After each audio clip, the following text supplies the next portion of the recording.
Welcome to this edition of the Hoel Roofing and Remodeling Podcast. Today, our special guest is Kelby Roberts. She's a local kid from the Rushville FFA, but in the last 10 months, she's been representing us as the state FFA president. So, Kelby, take a second to introduce yourself. Absolutely. Thank you, Bob. And thank you so much for this opportunity to be here. Like he said, I'm Kelby Roberts. I am born and raised here in northern Rush County and super proud to have the opportunity to represent Rushville FFA and our entire community serving as the state president this year. I grew up surrounded in agriculture, starting with the Hereford cattle industry with both my parents having a strong passion for that. And then I jumped straight into showing sheep, which led to me joining FFA in the 8th grade, and I hit the ground running. I do have a little brother. He's a sophomore at Rushville right now and also very active in the FFA chapter. So I'm super excited to be here and talking to you all today. So, funny story, your dad used to coach me in livestock judging, and I believe, so you're young enough I can ask this question and not get in trouble. So you 18, 19? 19. Okay. So let me do some math, quick math. This is 24. It was 04, 05. So, yes. So, yeah, they had just had you. That's right. Yeah. So that is crazy because I remember you were at one of the events, literally, I'm pretty sure your mom was there and you were in, like, the pumpkin seat. So that makes me feel extremely old. But it's always cool for me. I was born in Ohio, but we moved over here 28 years ago. So Rushville is home to me. It's cool to see like full circle stuff, like having you in here last week. Rusty Homeyer, he coached me in livestock judging before your dad, and I graduated with his daughter. So that's always fun for me. But let's today we're going to talk a lot about FFA leadership. Probably throw some 4-H in there just because that kind of just goes together.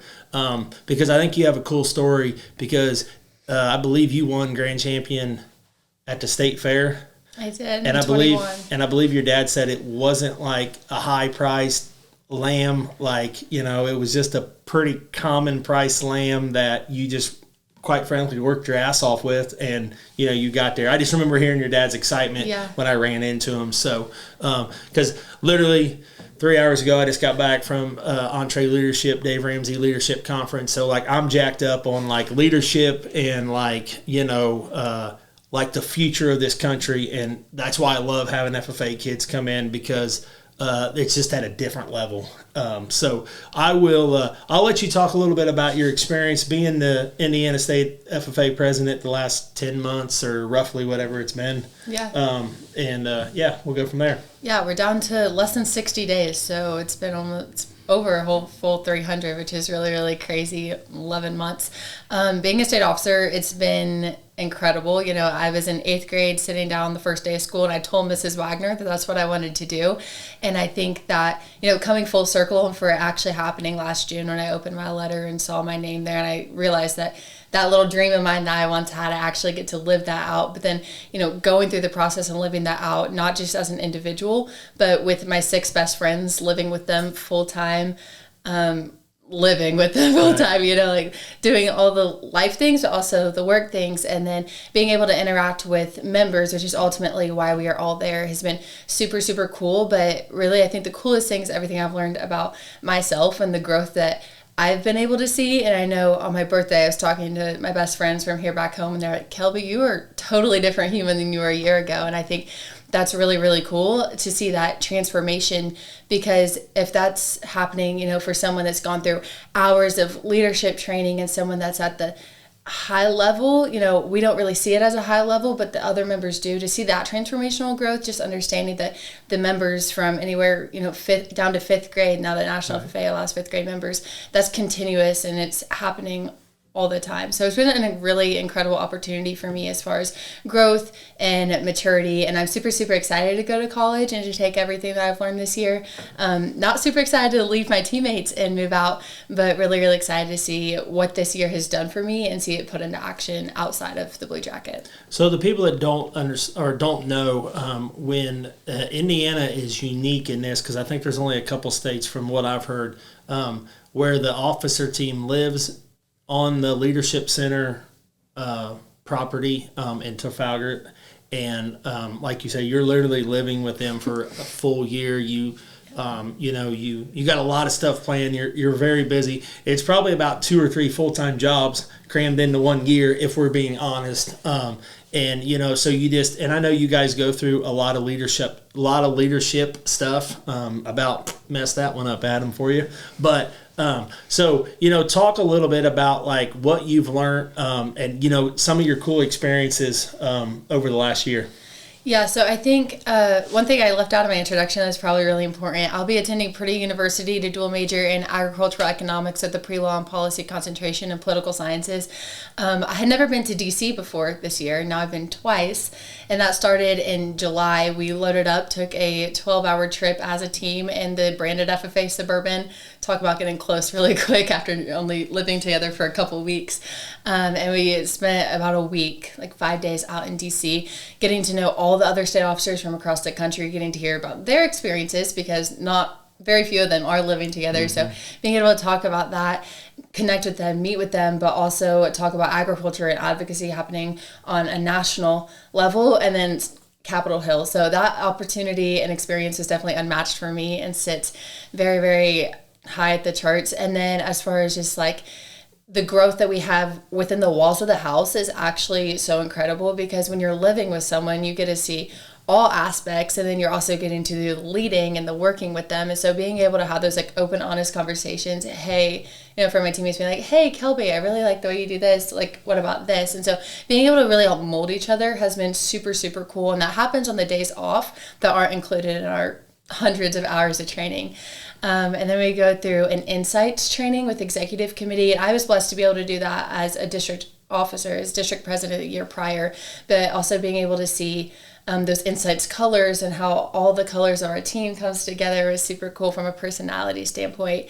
And then the basic trainings like the facilitation and the public speaking and the interview skills, communication, team building, all the things that continue to pile up. Then in the beginning of March, I got to go to DC again for the National Young Farmers Education Association Ag Promise conference with my teammate Carson. So they flew us out to DC. We were there, got there on a Sunday evening. We flew back on a Tuesday afternoon. Our staff picked us up and we headed straight into state convention retreat, which was another opportunity. We stayed in a converted church, and that was one of those hidden moments of, team bonding and growth and leadership opportunities, because it was at that moment that we realized, okay, we're looking at the last 100, a little over 100 days together, and how can we make that impact? So, we have those public speaking and that leadership and the interview and all the specific skills, but we also have all the things that happen behind closed doors that we don't even realize what's going on until after, and you're like, well, that was a really cool transformational moment. So were you interested in, the law part and policy before you went to DC then? I was. So I, growing up with a livestock background, always dead set. I was going to vet school, thought I wanted to go into embryology, work in genetics with show livestock. So that was where I was really convinced I was going until sophomore year in chemistry hit. And then I realized that was not the move for me. And that's where I kind of fell back on FFA. I'd already had experiences with prepared public speaking and had great success in that, as well as, demonstrations and parliamentary procedure, which was my baby during FFA.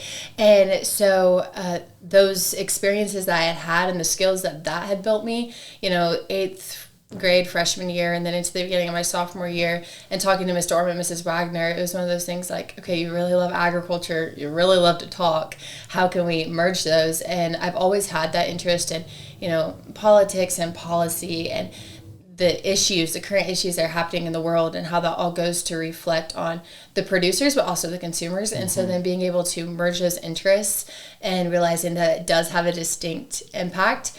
I would say that there is a chance that I substitute that political science major out for ag comm, because I also really do love the communication side of things, and that PR and really the intersection of advocacy and communications and agriculture and policy. And so being able to shift that into career is definitely a wide open doors. But yeah, I've always, for the past several years, I've known that I'm headed that direction, and what that looks like will be soon to find out. No, I mean, that is awesome. Just it makes my brain hurt. I feel like a stupid roofer here. So you're talking like that kind of stuff. But I mean, that's cool to know somebody from a small town has them ambitions, and the bringing up in the community, and just they say it takes a village to raise, and that that is awesome. I mean, and it's so awesome as a Indiana FFA that you have the opportunity that the teams do, the entire team, because we've been fortunate to interview 3. You're the 4th state officer that we've interviewed, so it's just always fun, and just to kind of see where your projection, where you want to go, and it just, like I said earlier, it gives me hope for the young, for just young people to see your ambition and what you want to do, because you're blazing a hell of a path, and I mean that's exciting for me as an entrepreneur, as a business owner, and I'll probably refer a lot back to the training or the event I was just at, like Dr. John Deloney, he's on Dave Ramsey's team. He talks a lot about mental health and that kind of stuff, and one question was like, what is enough? And and there's a weird balance, like when you want to go for something, like where is that balance of enough is enough to be content and happy, but where's that of like, give it your all, we're only on this earth for a very short period of time. So like another speaker that I follow and listen to a lot, his name's Ed Milet, and he says that when he gets to heaven, he wants God to show him a picture of what God wanted him to be, and he wants to look in the mirror and see that. Like he wants to leave it, all out on the field. So I just want to encourage you you're going to have hiccups, you're going to have bumps, like keep at it, because the crazy thing is when I was coming out of high school, I wanted to study construction management, and I love my dad. He did an awesome job. But he was worried that I was going to do road construction and not be able to have a family life. So he kind of geared me towards another path. And then now it's funny, I own a roofing company, so that was just something. And construction management really had nothing to do with me growing up. Like I grew up in Rushville, or Glenwood, even bigger, around cattle and hay and that kind of stuff, FFA, 4-H. So it wasn't even like construction was like really in our family blood or anything. So like I said, I just want to speak that into you. And I guess maybe share like, some stories, or a story that like where, I mean, I know, and that's awesome that in 8th freaking grade, you knew you wanted to be a state officer, because once again, like, you to have that drive, like that is something that, okay, let's share a failure story, because people think everybody that gets to the top, that you're like, it's like, hey, I'm going to go to the top, and you just kind of moseyed up there to the top, Yeah, I think 8th grade, and that's what I always start that story by saying in 8th grade, I said that's where I wanted to be. And obviously at that time, that was just where I wanted to be, and there wasn't much fuel under me as to why. It was just, I knew that that's where I was headed, and or wanted to be headed, I guess, and where I was going to be working towards. And I think that shift in my why, and I'll get to that here in a minute, but a few weeks after I told Mrs. Wagner that, I walked into a room and gave the FFA creed. And I'm a very planned person, so I had very much planned that my 8th grade convention, I would be doing the FFA creed representing Rushville FFA in District 9, because that's what the FFA members that became state officers did in my mind. And so we were doing a chapter level competition. There were 8 of us in my grade, 8 of my classmates who graduated with last June. And I walked in there and gave it exactly as I had memorized it in the full 2 days it took me to memorize it. I answered my questions, what I thought was perfect, and I walked out. And I remember Mrs. Wagner was like, that was incredible, because she had sat in on it. And then that night, I heard my name called for 2nd place. And I was just instantly like, heartbroken, because I don't like to lose. And I was also like, how does this happen? What am I going to do now? There's nothing for me to do, because those types of FFA members, they do the creed. And I was quickly met by Mr. Orr, Mrs. Wagner, and some senior FFA members, and they were like, Kelby, you need to do prepared public speaking. And I was like, I don't know about that. That's not what those types of FFA members do. And Mrs. Wagner was like, no, I'm telling you. She's very, very successful. She's a past national officer in FFA, so definitely has some experience. And she was like, no, we just need to give this a try. And so that a few months later, November, December time, we sat down and I, being very passionate and present on social media, said I wanted to give a speech about the impact that social media has on agriculture. And her eyes got really big. She was like, never thought about that one. Let's do it. And so we wrote that speech, and then flash forward to my first state convention, and I ended up with a state winning banner. And so that was one of those moments where at the time I felt so defeated, like there's nothing for me to do left here. And that's the cool thing about FFA, that there's about a bajillion things that anyone can do. 45 other things you could be doing, yes. And kind of knocking me in my place. And also one of the first of many realizations that there's no such thing as the ideal leader. There's no such thing as the ideal FFA member. There's no such thing as the ideal state officer. So cut down those walls and break out that box. And I think about from that point is where I started thinking, I'm just going to be me. I'm going to do me. And I'm going to be who Kelby is as a state officer this year, and who Kelby is as what she is. And that doesn't make it any easier, because it's still definitely been a challenge. But that's one of those moments that fueled that fire and helped me really form that why. And when I was running for state office, I kept thinking about 8th grade Kelby. I was on the yearbook committee and student council. I was playing year-round travel soccer. I was a cheerleader at BRMS, which is something that most people look at me and are like, what? True. I was a middle school cheerleader. I was showing 3-4 species of livestock at that transitional phase, and an FFA member. So while I was in all those things, I look back, I had no idea what I was doing, where I was going, or where I really belonged, because I didn't really have a friend group that I, felt stationed to and stationed with. And it's in FFA that I found that. And so being able to share my experiences with, members now, and that's kind of what was fueling me to run, that I have a purpose. Everyone has a purpose. Everyone has a story. And it's because of the Blue Jacket and the people in the Blue Jacket that I was able to see my potential and see where I was going. So I wanted to give that back. And, that's like the stereotypical, I want to give back to the organization that gives so much to me. But it's true, because that organization helped me find my home. It helped me find my people, helped me find my passions that I do believe were already deeply rooted inside of me, and just kind of help bring out who Kelby really is and feel comfortable as she is. So it was a really cool experience all the way through high school. And then, crafting that why and really feeling it, and now being able to live by it is super, super cool. Well, and I mean, it truly is an honor to give back in organizations, or, things that make a difference in your life. If that's 4-H, if that's FFA, Mr. Orm knows that I'm just a phone call away, and like, hey, we need help with this. Absolutely. How much do you need? When do you need it? Mm-hmm. And something else that me and my wife are passionate about is the Ramsey principles for personal finances.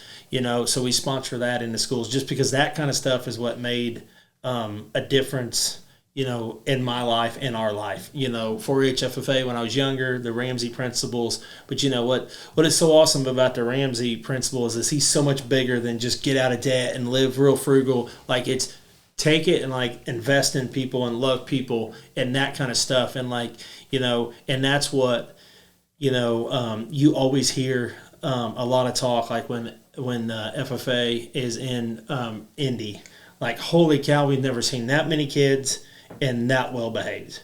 And, and it's just like, this may sound weird, but me and my wife took the kids to PBR, to the bull riding. Mm-hmm. And the stands were they were full, but when we left, probably 95% of the trash the people picked up and put in the trash can. I've been at freaking Colts games, and it's like, you're tripping over trash, Mm-hmm. So it's just cool to see like that level of maturity and that level of respect for stuff. So what, speaking of that, like what does, you've got a month, 45 days, less than 60 days left of being a state officer. Like, you're going to transition into going to Purdue. But what does after that look like for like give back to the FFA? Yeah, so I think for me, one really cool thing is that, anyone can give to the Indiana FFA Foundation. I know you guys have done it with your services and left an incredible impact, which is super, super cool. As a past state officer, and I got to experience this, the past state officer telethon. So the current state officers every year call all of the past state officers in their respective positions. So I called all the past state presidents, got to have genuine conversations with them. They all knew this was coming, so they all were, ready to tell me what they were pledging, but having those like genuine conversations. So I'm really excited next year. First and foremost, I'm excited here in that 60-ish days to find out who my little is, because we call them big and littles for the one before us and one after us. So I'm excited to see who my little is, and then get that phone call from them end of November, beginning of December, and that'll probably be my first step as far as monetary giving back. But as I said earlier, parliamentary procedure was my baby during high school. I'm actually I say it's a nationally certified accredited nerd, but a nationally accredited parliamentarian after competing at nationals, which is super, super cool opportunity that only FFA is able to give students, really, because that test is taken, I think, 2 or 3 times a year, and National FFA Convention is one of them. Anyway, so I think also I'll be judging parlay contests, and that's one of the ways I'll be able to give, my knowledge and my services back to those students. And I know that anytime an advisor or a member gives me a phone call, I'll be right there to help with, if it's interview practices, listening to a speech, whatever it is. I'm excited because I'm going to miss it, I'm going to miss sitting there. But more than anything, I also love to kind of sit back and watch the people that I was once there. And so I know how important people like Nicholas Newman and Mason Gordon, the past state officers for my chapter, were. Yep. And so being able to be that for anyone and everyone, I'm really excited for. So the funny thing is, when I was a greenie, been a few years ago, me and a buddy of mine, Todd Cameron, we sat there with our dads during greenhand initiation while everybody did the speech, and we were one word ahead of them. We knew it like the back of our hands. And of course, like, we were boys, like, we were too cool to do it. Mm-hmm. And, I remember somebody, I can't remember exactly who it was, but I remember it was a girl, and she just completely forgot it and just had a complete meltdown and cried. And, like, we literally finished it sitting there, and both of our dads were like, why the hell aren't you guys up there? We're like, so, but no, I mean, like, I get that. And, that's another thing, that, be yourself. Like, that is awesome that you want to go into law and, policy. Like Anthony from last year's state officer team, he was going to Kentucky for welding. And I mean, that is awesome. Like, because I know there for a little bit, there was a stigmatism that if you're a state officer, you had to go to Purdue, and there's nothing wrong with Purdue, even if I'm even if I'm a Kentucky basketball fan, but I mean, that is what I'm talking about. Like, that is cool for me to see, because, like, be comfortable in your own skin. Don't do what you think somebody wants you to do, because your heart is not going to be in it, and you're eventually going to, find your way back. Honestly, I feel like God's put a dream in your heart for a reason. Like, you'll find your way back to where you're supposed to be, even if, we take a detour, because we all take detours in life. Like, I went and got an environmental engineering degree, and there was a lot of good people that I worked with that, I mean, now it's kind of cool, because now they're calling me for roofing and gutters and siding service. So that's a full circle. That's kind of cool that, that I had them relationships, just over the years. But like I said, like, I just want to encourage that you continue to go down that path that you want to go down, and, it's, I want to give some credit to your parents, because, they're a huge part of your success. Like, yes, you had to put the work in, but we all know that any kid, you got some awesome parents, behind you. I do. Yeah, and as a team, we're doing our parent recognition right now, getting ready for convention, but, like, sitting down and reflecting, my dad and I, like, true, daddy's little girls have to think, and we would spend so many hours out in the barn, and now this year, like, adjusting to that and being like, oh, I have to call my dad, and he's not just gonna, like, come in and have a conversation. It's definitely been so different. But my parents, they've stood by me through everything, whether literally any dream when I was playing travel soccer, when I decided I was going to be a cheerleader, and then, obviously through the livestock thing, because that's where their heart and passion lies. And they're both FFA members, they're both active in their chapters, but neither of them had really gone through further past the chapter level. And they never questioned it. They were never like, I don't know about that. They were like, well, if you want to do it, we're here for it. And so them answering the phone calls at the random hours of the night, when I'm driving or just need someone to talk to, and the fact that they're there. I mean, never doubted that they would be, but it's been a super cool experience because they've supported me through everything, and now they're, walking this journey with me even now I'm moved out, and I know it's going to continue, but I really do have two of the best parents. Yeah, absolutely. And I mean they're just, and they're pillars of the community too. Like, yes, they support you, but I mean, it's just, like you guys stopped by, and we're building a house over there by you guys, and you guys stopped by to say hi. Like, that meant a lot to me that you guys, swung in to say hi, and like I said, I've always respected your dad. Like, he probably thought I was a punk ass kid when he was judging me in livestock, because I remember he called me the night before state livestock judging, and he's like, make sure your ass is in bed by 9 o'clock. I was like, yes, so like, that's not what I really wanted to say, but looking back, like, he pushed me and gave some structure, and then, like, as an adult now, like, I look at that, like, that was part of that helps me run a successful business, because I work for myself, so I have to make sure that I'm structured. I don't have somebody breathing over my neck like, hey, you got to be structured.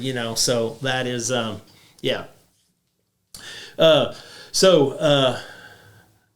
So you told us heading off to Purdue after this, wrapping up. Is there anything you're looking forward to the next 60 days for state convention, either before state convention or during state convention? Yeah. So right now we're in the heat of banquets. So I've gone to, I think, 4 or 5 already, and I've got 5, 6, 7 left. So that's been a really cool experience to see. I know what my chapter did for a banquet, but to see what the other chapters, and also to celebrate these members and their accomplishments throughout the year, and make those connections I haven't already made, but then reconnect with those members I have connected with.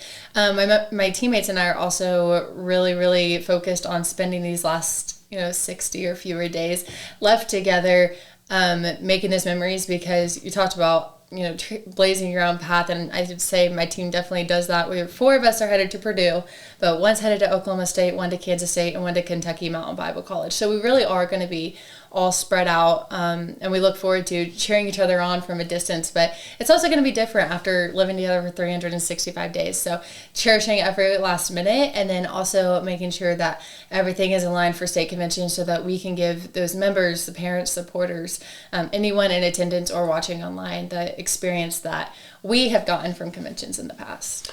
Well, and that's what I love to hear, that you just said, like, you're kind of spreading up as a team to go off to college, but like cheer and support from afar, because that is one thing that I just feel like our culture is right now. Like, people feel like they kind of gotta bring you down for them to be successful. Like, you can be successful, the entire officer team can be successful, and it actually helps, I think, everybody else be more successful, because you guys are rooting for each other. It's not, you don't look at it as competition, you look at it as, hey, they're blazing their own path. And the crazy thing is, you'll never know, like, just the connections and them spreading out, like, how that eventually that'll come full circle, like, and you'll look up and like, holy cow, that was really cool. I spent a year here, and then, that brought that person into my life for that. So you're done with 4-H. Last year was your 10th year, member, or 10th year, 10th, yes. Tell us, let's talk a little bit about, like, your 4-H experience and how that kind of molded you, maybe even a little bit before FFA. Yeah, so I started in 2014, would have been my first year in 4-H. Now, I started showing sheep in 2008, I believe. So my parents both grew up with Hereford cattle, didn't really mess with the sheep thing, and it was actually through selling a Hereford steer that they acquired these 2 Southdown ewes. I don't know, I've never actually asked my dad if he was, like, dreading it at the moment, but something tells me he may have not been super excited. I'm pretty sure he wasn't excited. Yeah, I just can't imagine, because I was a cute little girl, I needed cute sheep, and I think that was a very fair trade, because that's where my passion really took off. Like, I love that sheep thing, and it went from, definitely a bottom of the bottom, and kind of making my way up type of story, because those ewes, they were they were used. They weren't anything of quality. My parents didn't exactly know what they were doing, but it was a full learning experience. By 2014, my dad had learned a ton. I had obviously learned a ton, but at that point, I was 8 years old. I wasn't making the decisions yet, so they had found me a pretty solid first set of sheep to start that 4-H career off with. And I would say State Fair was kind of the pinnacle and the beginning of what was, about to be an incredible next 10 years of my life, because that State Fair in 2014, every lamb had made the top 10. I had won 3rd place, and then I was champion natural color market lamb showman. And so that was when I realized, I can do this. My dad's got what it takes. In 2015, I started showing for Randy Hill. So Courtney Hoeing Hill, also Rush County born and raised. And that was truly life-changing, because they're also the type of people, they want to see success for everyone that they work with. And it wasn't just in the show ring success. It wasn't just as far as like market class. It was also showmanship, but also as humans, all of us showmen, like they want nothing more than, to watch us be successful. And they've cheered us on in every different stage in life, which has been really, really cool. And that's where it really started to pick up and take off. And I always had that extreme passion for showmanship, because the resources weren't necessarily there for me to be winning major shows. Right. And yet Randy and Courtney still alongside me, and we're excited to see me win showmanship. And we cheered real hard in 2015 when I won a market lamb class at State Fair. And, that continued to snowball until 2021, when you mentioned I was blessed enough to win the State Fair, which in 2020 I'd kind of given up. We all thought we had the one, COVID happened, but we still were pretty sure, Cosmo was his name. We were like, okay, he's looking good. He stood second in class. So it was one of those things you're like, oh, darn. And I had given up, and I was like, you know what? Different things. State Fair doesn't happen. That's okay. Let's focus on a major. And so we had Flash in the barn that year. It was the first time I only had one wether in 2021. Named him Flash because he had bug eyes like the sloth from Zootopia. He was really ugly. My grandma says he had a face only a mother could love. And so he had those bug eyes, named him Flash. And I was like, only one? And Dad was like, we'll see what we can do. And we had the goal of, Kansas City, Louisville. So American Royal, or the North American livestock shows with him. And we rolled in about 130 pounds in Indy. We knew it was the only lamb that has ever stood in the pen during the Grand Drive at County Fair for me. But, it was one of those things. And we rolled into State Fair. And on the way up, Dad jokingly said, if Flash gets you on the dirt, I'm tattooing the backdrop picture on my left shoulder. Spoiler alert, he never did that. Which still to this day really upsets me. Ryan, we're calling you out on that right now. Go to the tattoo parlor now. And so he told me this as a total joke, followed by, and if you haven't been there by your 10th year, then we're getting every single breed of fitted wool sheep. We're going to get you there. And I was like, okay, Dad, that's not wool sheep, not for me. And we rolled in, and really the unthinkable happened. He was 130 pounds, so not exactly as big as the typical grain lamb at State Fair. And I remember I won my class, walked across the scale. He passed way back, and Dad just had these tears in his eyes. And I was like, this feels different. This feels special. I had one class at State Fair, but there was something about it the full way. And then champion crossbred market lamb, it was just an absolute party. And at that moment, my dad was literally sacrificing all of his sleep because he had stayed at the state fairgrounds that Friday night before. And so he went back for a couple hours to take a nap and a shower at my aunt's house, and then came right back. But really that was such a full circle moment, because it was the first time in several years that Randy, one of sheep Randy had placed, had won the State Fair, and I got to do it alongside Logan Tressler from Rush County, who's a longtime friend and classmate, and he had won the top 5 that year at Reserve Crossbred Market Lamb, and really just that entire show family. We were there celebrating with each other, having a lot of fun, and also making dreams come true, right. Which was really incredible, because I never thought that would happen. And I think Mom and Dad always knew I had big dreams, and I think a lot of times they were wondering, well, how's this gonna, right. This isn't probable, but it was definitely in God's plan, because then 13 days later my grandma passed, so she got to see that, and she got to experience that from afar by watching it online. And so I do believe that God had that written in the stars forever. And so being able to have that experience with her when she won the Barrow Show in 1962 at State Fair, so almost a full 60 years. Oh, wow. And yeah, super cool. And I'd say that work ethic and that perseverance, that those experiences, that from the bottom to that mid-range, really that 4-H and showing livestock has given me. Super cool experience, brought me my best friends all the way through. Well, and literally me and Rusty just had this conversation last week about animals and 4-H and like the work ethic of doing that. Like you've got to, there's just a ton of time put in it. And my son he won't be showing this year. He'll be able to be in 4-H next year. And I actually remember running into your dad when you were little. You were already in 4-H, but I don't think you'd been in there very long. And I was like, what happened to these cattle, Ryan? And he's like, man, these lambs are way the hell easier to deal with. So I've had this conversation with my wife about Rhett. Like, I really want him to show a steer because I always showed beef cattle, and we showed dairy also some, but beef cattle was my heart, So, but then I'm also like, damn, it's a lot of work, Yeah. And I mean, my son is, super responsible for his age, and he's a good kid, so I want to, I was listening to a podcast the other day. It was talking about putting responsibility on kids, like you're a better kid with responsibility than you are without responsibility. And I know some people would say, well, you got to let them grow up, or you got to let them be a kid, which I totally understand that, but I also just a firm believer in like the responsibility that your parents put on your shoulders, like, look where you've gotten, with that. So, yeah, I know. And I remember watching from afar your mom posting on, like, Facebook and stuff. And I love your mom because she's just so animated. Yeah. There we go.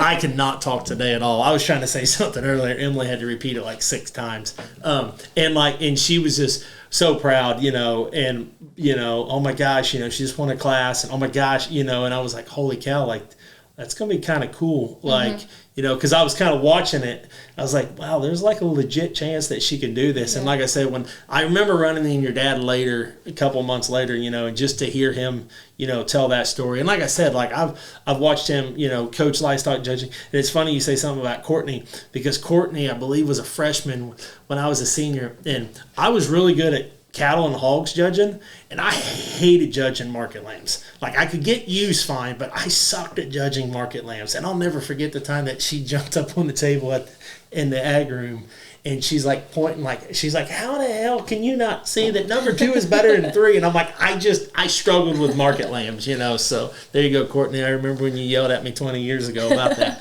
But I mean, that is something else, that exactly what me and Rusty talked about, like the community in, and when somebody sells an animal, like they genuinely care about your success. And like, yes, they sold an animal, they made money when they sold the animal, but the amount of time that then people put in helping you months down the road, like that is more just because they love that, they enjoy that, and just like you said, like that family, like, yeah, I was getting ready to say hoeing, but, Tressler, like, yeah, like you're his competitor and you wanted to beat him in the show ring, of course, but also when you had a chance to root for somebody else from Rush County, yeah, you rooted from, a family friend, so, like I said, that's just, that's what gets me excited. Like I said, like just the small town, like, I get that question, like, why do you have a roofing company in such a small town? It's just like, it's just that personal connection. And it's just, it's a world of a difference, in my opinion, in life. So, I mean, just raise a family, whatever that,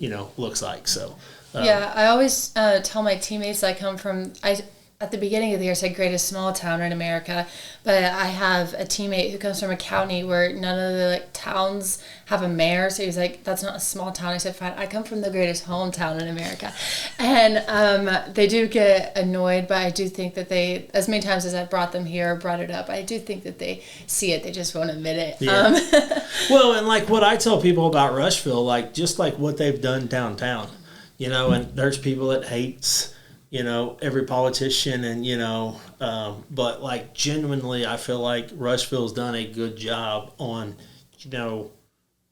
it's just, I mean, it's cleaned up a lot since 15 years ago, like some of the buildings they've tore down and stuff like that. It's just it's really nice downtown. Or I mean, it's really nice in Rushville. You know, they're working on the community center up here now. Like, you know, the world was coming to an end 5 years ago when we lost Walmart. You know, and I used to always be a wise guy, and people would comment about, we need Walmart again. Or Brian Sheehan, he was a guest one day for me, and he'll post something and, you know, talk about like something new coming, and people will be like, we need more shopping thing. And I comment, waiting for the world's coming to an end because we lost Walmart comments, you know. So I kind of like stirring the pot a little bit, but absolutely. Yeah, I got the opportunity prior to being elected to be a summer intern for the city, and then to do my community service class. So seniors get the opportunity to have their community service class, and I was doing that at the city. And so I got real close with Brian until he took his new position, and Kyle came in, as well as the mayor. And so one of my first major projects is writing an article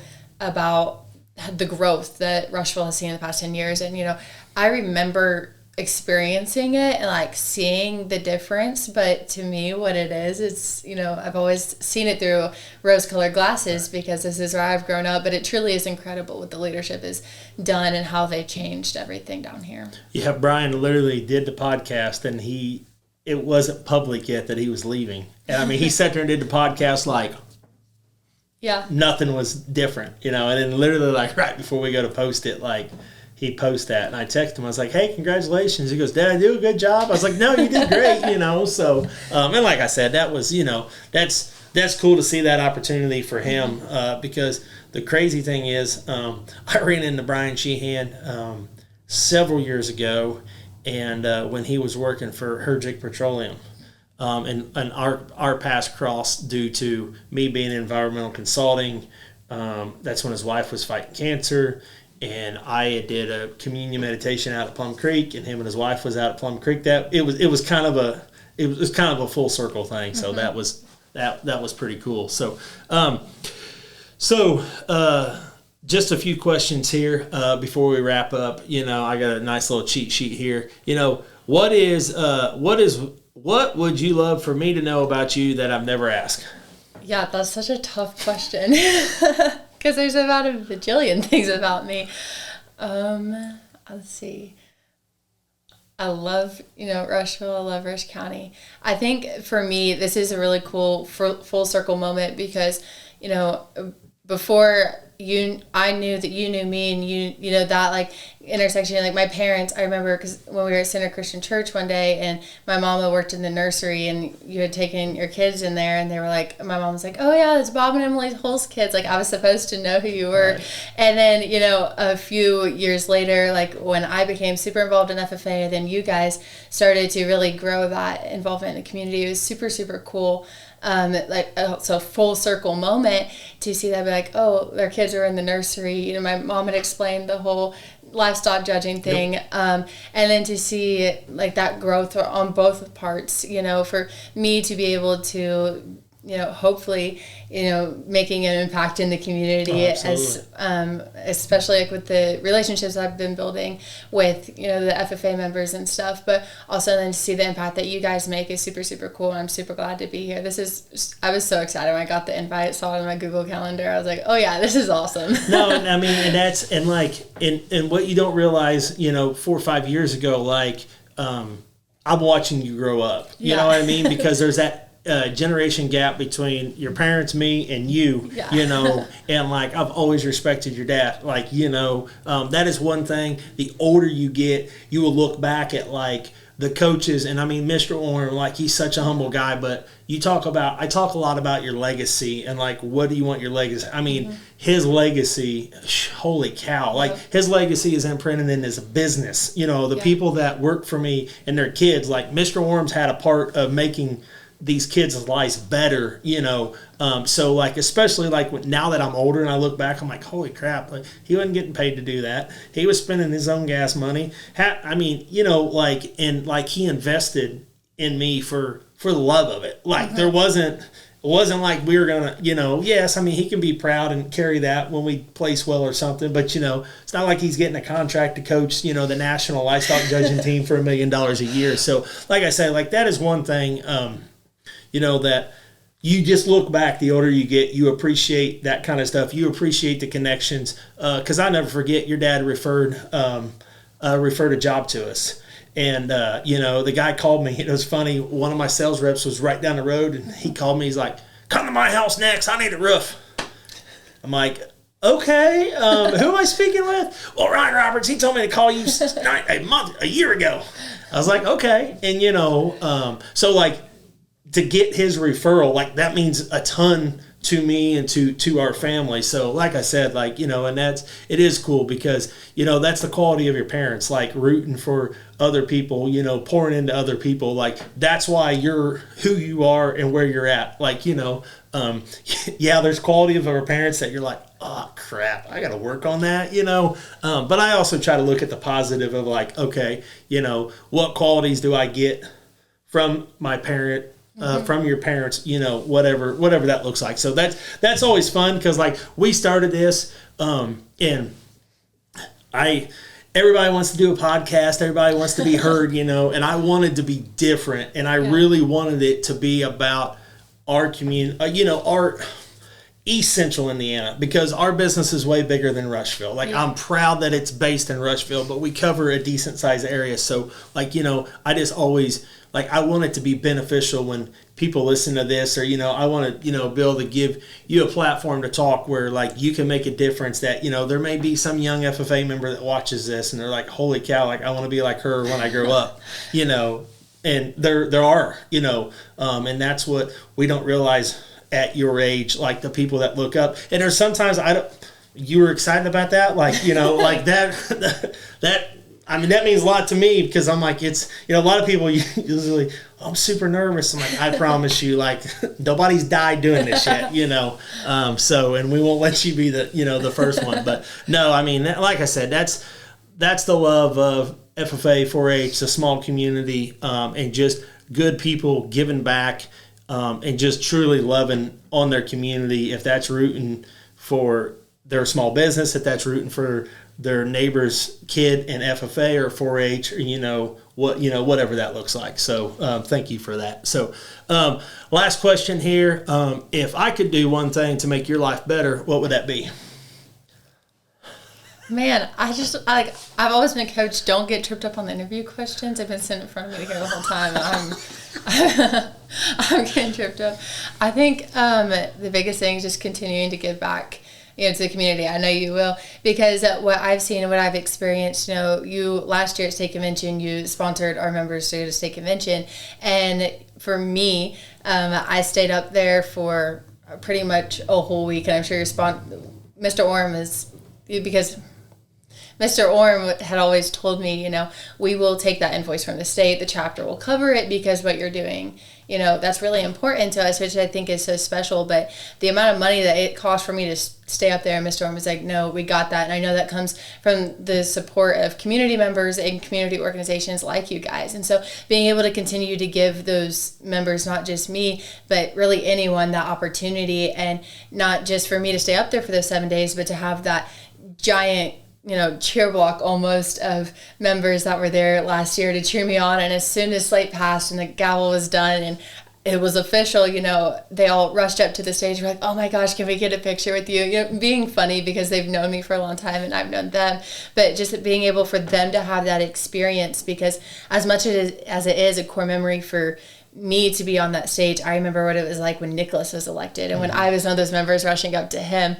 And so being able, it's like a continual, spiral thing, because that's a core memory for them as well. And I can't wait for this year to see them go crazy in the crowd for me and Blaine, because that's Mrs. Wagner's son, that's on my team. And so just that continual impact that you guys make for the community and especially for the young people is truly incredible. Well, thank you. And I just want to encourage anybody, give of your time. Like, you can't always give of your resources. You eventually can, but I want to encourage you to always, always be willing to reach down and pull somebody up. And like, I'm in this growth phase of my life where like, I've got mentors, but I'm also conscious enough to know that I need to be mentoring at the same time. Like, so that's, if I'm honest, that's what I love about our company. There's a lot of young men in here. So like I can pour in, we got, Chris has got a little Kylo. He's about 1.5 years. Nick is getting ready to have a little baby boy here in a few months. And like, my kids aren't growing up by any means, but Rhett's going to be 9 here in a month, so like to mentor them guys and be like, cherish this. Don't make some of the same stupid mistakes that I did. Just means a lot to me because you're like I said, like we talk a lot about legacy around here, and like your legacy is stamped into Rushville FFA, and there's somebody that's going to listen to this, that's going to know your story, and when you started in 8th grade that, you were going to be state officer and you did it. So like, be proud of that. And just honestly, never stop helping people. Like, I mean, there's a quote that I see out there. It's like, everybody's fighting a battle, when you meet them, like, and don't add to that stress. Like genuinely, like one thing I'm working on this week, I just got back from the leadership thing. So we took this quiz, okay? And it was, are you warm? Are you competent? I'm extremely competent. I'm extremely direct, but I'm not very warm. And when like you watch a speaker say that and you fill out a little scorecard and you're like, oh shit, so like that's one thing. Like my intentions is like to be kind. Like I still got to be competent. I still got to be direct. I still got to be the CEO, to run the business, hammer down. We got to get crap done. But one thing that I got to remind myself, be warm, be kind. Like, it's easy for me to be warm and kind on here. But then like when a team member aggravates me or my kids or my wife, then I'm just direct. Like, what'd you do that for? So, yeah. So keep kicking ass, keep making Rushville proud, Indiana proud. And I mean, seriously, chase your dreams. And if we can ever help as Hoel Roofing or me personally, just let us know. Absolutely. Thank you so much. Thank you for your time today. Yeah, thank you for having me.